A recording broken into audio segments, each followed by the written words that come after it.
Public safety concerns in Glastonbury have forced the town to temporarily close Cotton Hollow Preserve. Eyewitness News reporter Olivia Schuler joins us now live to explain why that's not the only issue the town officials and police are monitoring there this morning. Good morning, Olivia.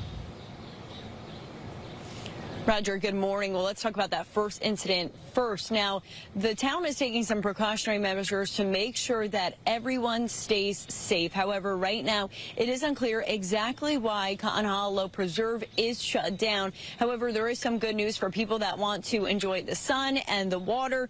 The Grange pool will remain open with its normal hours. Now, this went into effect as of yesterday. Town officials say it will continue to monitor parking arrangements, signage, hours of operation, and public safety considerations. It is important to know this is not the first time Cotton Hollow Preserve has been shut down. In 2020, police closed the area because of emergency calls related to cliff jumping. It's unclear if the present closure is related to the prior incidents there. As mentioned, there's another issue on Glastonbury Police's hands. Police are searching for two people who took off during a traffic stop on Sunday. The white 2013 Hyundai Elantra drove towards Cotton Hollow Preserve after nearly hitting an officer. The car was initially pulled over because of fake Connecticut license plate. It read 92F4343.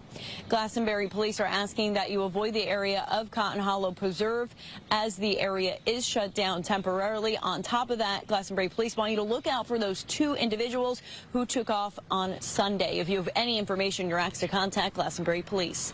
We're live this morning in Glastonbury. Olivia Schuler, Channel 3 Eyewitness News.